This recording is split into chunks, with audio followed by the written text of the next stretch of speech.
साहब, ये सारी गुफ्तगू सर आप सुन रहे हैं।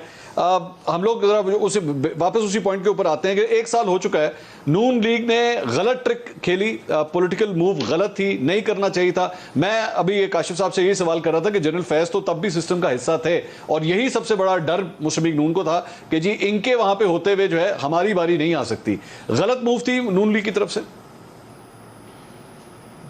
नहीं, अपना मंसूर, मेरा ख्याल है कि बिल्कुल सही मूव थी, क्योंकि जनरल फैज ने और इमरान खान ने सबको दफन कर देना था बाकायदा, अपने सियासी मुखालफीन को भी, अपने नाकदीन को भी, अपने क्रिटिक्स को भी, इसमें कोई दो राय नहीं है। लेकिन फैक्ट ऑफ द मैटर है कि जिस दिन इमरान खान ने इस्तीफ़ा दिया उससे 2 दिन पहले इमरान खान की मकबूलियत का जो ग्राफ था वो ज़ेर ज़मीन नज़र आता था। मैं तो ये कहता था कि PTI का कोई टिकट नहीं लेने वाला, लेकिन फिर वो एक स्पीच की उन्होंने, जो उन्होंने साइफर दिखाया और उसके बाद जो उन्होंने बिल्डअप करना शुरू किया, तो देखिए अभी इलेक्शन होगा तो पता चलेगा। लेकिन मैं आपको इस वक्त तक अपनी राय, विच कैन बी रॉन्ग, कि इस वक्त अगर पाकिस्तान में कोई भी मकबूल जमात है हकीकी मानों में तो वो सिर्फ और सिर्फ तहरीक इंसाफ है। और 4 जमातें मैं समझता हूँ उनका पॉलिटिकल कैपिटल जो है वो दफन हो चुका है। एक मुस्लिम लीग काफ का पॉलिटिकल कैपिटल दफन हो चुका है। MQM जो है वो बहुत ही ज़ेर ज़मीन पहुंच गई है। ANP जो है, मुझे इट डजंट फिगर एनीवेयर, और अगर विजिबली सबसे ज़्यादा नुकसान हुआ है किसी को तो वो पाकिस्तान मुस्लिम लीग नवाज को नुकसान हुआ है। और ये बिल्कुल अफसार साहब की बात सही है, काशिफ साहब की भी सही है कि election are the right parameter. लेकिन हम जो मैं चीज़ देख रहा हूँ, पहली बारी घरों के अंदर लड़ाई हो रही है और घरों में लोग डिवाइड हुए हुए हैं। मैंने अपनी ज़िंदगी में ऐसा नहीं देखा था, which is very surprising. Normally पूरा घर जो है वो एक जमात की तरफ होता था और यहाँ पे बड़ी वाज़ेह डिविजन्स हैं, पोलराइजेशन आप कह लें, जो मर्जी के खिलाफ है जी। ये लग रहा तेरे बच्चे तेरे खिलाफ है कि नहीं भाई? अच्छा तो ठीक है जी, बिल्कुल तुसी बोल लिया, फोन मैं गल कर लवा। बोले मुबशिर साहब बोलिए। ये माइंड कर गया था, मतलब मैं ठीक कह रहे ये इनकी छेड़खानी चलती रहेगी, आप बात कीजिए मुबशिर साहब। सुन ले उनकी बात, क्योंकि इनकी वाकई अपने घर में नहीं सुनी जाती, तो इनकी बात बड़ी इंपॉर्टेंट है, सुन ले। नहीं स्टेटमेंट नहीं सर, आप बोलिए प्लीज, आप अपने एनालिसिस दीजिए। मैं ये कह रहा हूँ, देखें तज्जिया हमारा गलत भी हो सकता है। मैं तो ये समझता था बाई इलेक्शन से नून लीग स्वीप कर लेगी, 20 में से मुझे नहीं समझ आ रहा था कौन सी सीट हारेगी, और वो सारी की सारी हार गए।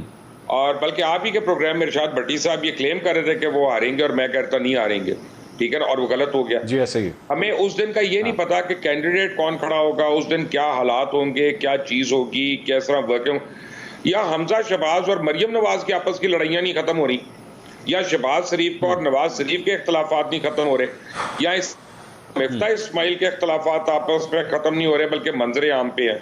मैं कैसे कह दूं कि वो पॉपुलर जमात है? दे आर नॉट पॉपुलर, ठीक है, they are known, they are very well known.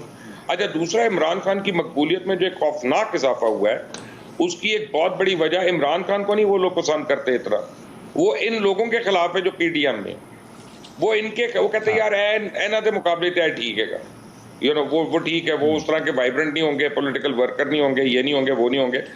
लेकिन अच्छा, वैसे मुबशिर साहब एक यहाँ पूछना चाहूंगा आपसे, ये जो भी थोड़ी देर पहले आपने ये तमाम लड़ाइयों का जिक्र किया, and you are factually right, मैं आपकी बात से एग्री करता हूं, लेकिन ये वो वाली लड़ाइयां नहीं है सर जब टीम बेसिकली हार रही होती है। क्रिकेट की अगर एग्जांपल लें, आप भी खेलते रहे, काशिफ भाई भी खेलते रहे, ये बेसिकली टीम जब हार रही होती है ना तो इन फाइटिंग तब शुरू होती है, एक दूसरे के ऊपर इल्जाम तब शुरू होते हैं। सो दिस मीन्स कि मुस्लिम लीग नून को खुद भी इस बात का पता है कि our house is not in order. Mansoor साहब, मैं एक बात पे बिलीव करता हूँ, जब तक मियां नवाज शरीफ पाकिस्तान वापस नहीं आते और कम से कम 6 महीने जेल में नहीं रहते और जेल से इलेक्शन की कैंपेन नहीं करते, मुस्लिम लीग नून को इलेक्शन में कोई स्कोप नहीं है। और आधी ज़्यादा मुस्लिम लीग नून दुआ ये कर रही है कि किसी तरह शहबाज शरीफ नाअहल हो जाए सुप्रीम कोर्ट के आगे, उससे मुस्लिम लीग जिंदा हो जाएगी, कोई और वजीर आजम बना देगा, मुस्लिम लीग को जो है सिंपैथी वोट ले जाएगी, जिंदा हो जाएगी। ये बाकायदा वो दुआएं कर रही हैं। मुबशिर लुकमान साहब ने इमरान खान साहब का जिक्र किया था कि आज से 1 साल पहले तक, गालबन 27 मार्च की डेट थी जिस दिन इमरान खान साहब ने इस्लामाबाद में एक जलसा किया था और उसके अंदर वो साइफर हिलाया था और एकदम उनके पास एक सेलिंग पॉइंट आ गया था कैंपेन करने के लिए, एक चीज आ गई थी जिसके बाद उन्होंने 55 से 60 जलसे भी कर डाले। मुस्लिम लीग नून की अगर सियासी सूरत हाल देखें, उसके ऊपर हम डिस्कस कर रहे थे, उनके पास भी आज से महीना डेढ़ महीना पहले तक कुछ नहीं था, लेकिन उसके बाद अदलिया से जो महाजराई शुरू होती है उसके बाद से लेकर अब अपने वोटर के साथ कनेक्ट करने के लिए क्या उनके पास भी एक सेलिंग पॉइंट आ गया है या नहीं आया? काशिफ साहब, इसमें कामयाब हुए आपके ख्याल में? नहीं, उस तरह का सेलिंग पॉइंट नहीं है मेरा ख्याल है। देखिए, सेलिंग पॉइंट किसी के पास हो ना हो, बयानिया किस तरह बनाया जाता ना, समटाइम्स ये भी बड़ी होता कि कौन बना रहा है, बना सके, कैसे बनाएगा। मुझे नहीं लगता कि ये सेलिंग पॉइंट बन सकता।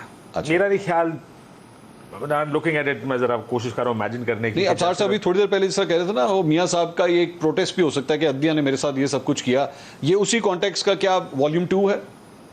देखिए, मियां साहब ने जो 2018 की कैंपेन थी मुस्लिम लीग नून की, उसके बाद खासकर जो वोट को इज्जत दो की कैंपेन शुरू की, जी वही, वो इसी बुनियाद पर शुरू की जी। एग्जैक्टली। मियां साहब जब जीटी रोड पे भी गए थे, इसी बुनियाद पर गए थे।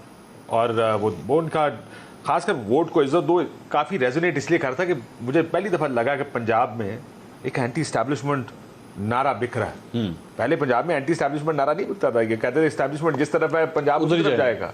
आवाज इसी बात पे चलती थी कि जिस तरफ इस्टेब्लिशमेंट चलेगी वो हवा है तो पंजाब उस तरफ जाता है। आप देखिए, पूरा सेंटर पंजाब मियां साहब ने रिटेन किया लार्जली इलेक्शंस में, इस एडवर्सिटी के बावजूद कि वो खुद जेल में, मरीम नवाज जेल में, बंदे टूट गए, लोग छोड़ के चले गए और जो हालात थे पार्टी के, उसके बावजूद रिटेन किया। सो पंजाब ने निकल के वोट डाला मियां साहब। सो पंजाब ने वोट को इज्जत दो, I thought was a good नारा, जिसको इन्होंने खुद कॉम्प्रोमाइज किया। अब तो हाथ से निकल नहीं गया, खत्म हो गया ना जी। अब पीटीआई के पास फौजियों के साथ डील कर ली ना, एक तो एस्टैब्लिशमेंट के साथ जब आप खुद डील कर लें, इतनी सारी कैंपेन बनाने के बाद, उसके बाद भी मियां साहब का ना आना, देखिए ये तो समझ में आती थी कि मियां साहब वापस आएंगे, इस मुल्क में जनरल फैज बैठे हुए हैं, जनरल बाजवा बैठे हैं, इनको उठा के जेल में डाल दिया जाएगा और कुछ नहीं कर सकेंगे और शायद वापस भी ना आ सकेंगे और इंसाफ नहीं मिलेगा।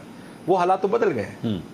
अब तो जो एस्टैब्लिशमेंट बैठी है वो इस तरह की एस्टैब्लिशमेंट तो नहीं कि मियां साहब को अंदर रखने के लिए बैठी हुई या जिसने मियां साहब के साथ को जबरदस्ती ज्यादती करनी है, उसी के साथ आपकी डील बना के हुकूमत। लेकिन वो तो इमरान खान साहब को भी अंदर रखने के लिए नहीं बैठी हुई, फिलहाल नहीं बैठी। ये नहीं लग रहा ना, मतलब मुझे ये लगता है सिचुएशन नहीं, मुझे लगता है कि अभी तक कोई इस तरह की चीज मैंने नहीं देखी जो कहेगा हालात को उस नैज में ले जाएं जहां पे बिल्कुल नहीं मुकाबला। I will flip the question, क्या इमरान खान का 2023 नवाज शरीफ का 2017 जैसा है? नहीं, कंपैरिजन नहीं। पार्टी खत्म कर, देखें कंपैरिजन इसलिए नहीं है कि मियां साहब को सजा हो गई, लेकिन मियां साहब के केसेस भी थोड़े से, मेरा ख्याल है ये वाला जो बात मैं इनसे एग्री करता हूँ, पहले भी कह रहे थे हम, और लेकिन उनकी जो सुप्रीम कोर्ट ने जो फैसला दिया था तनख्वाह वाला, वो तो we all saw it at back then. और पैनामा का केस जो जज बशीर साहब का फैसला था, उसको भी गौर से पढ़िएगा, जिसमें अपार्टमेंट्स जो लंदन के अपार्टमेंट्स हैं उसके बारे में जवाब, वो तो लुकमान साहब बेहतर जानते हैं, उन्होंने सारी, लुकमान साहब भी उस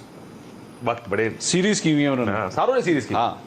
बाय चांस उस वक्त हुआ ये कि ये आया और बयान सामने क्या आ रहे हैं, हमारे नहीं है, मैं किराए पे रहता हूँ, लंदन जायदादें कोई नहीं, कौन सी जायदादें, और सडनली अल्हम्दुलिल्लाह हमारे हैं। तो यार भाई कौन सा बयान ठीक था? ठीक, अभी भी आप नून के सीनियर लोगों से पूछें जो हमारे दोस्त हैं, अब सार साहब से को पता है इस चीज़ का, कहते हैं 93 में खरीदा हूँ। लेकिन ये जो कह रहे हैं कि नवाज शरीफ साहब का प्रोटेस्ट है एक किस्म का, ये प्रोटेस्ट नहीं अगर नहीं, देखिए मेरा ख्याल है एक मियां साहब को क्या वापस आना चाहिए, आना तो चाहिए। देखिए दो मॉडल्स है ना, आप या बेनज़ीर भुट्टो मॉडल या आपने इमाम खुमैनी मॉडल, लेकिन वो दोनों इवेंचुअली तो अपने मुल्कों में वापस आए थे ना, नहीं वो अब वो माहौल बन गया है जिसमें ये वापस आ सकते हैं। एक दूसरा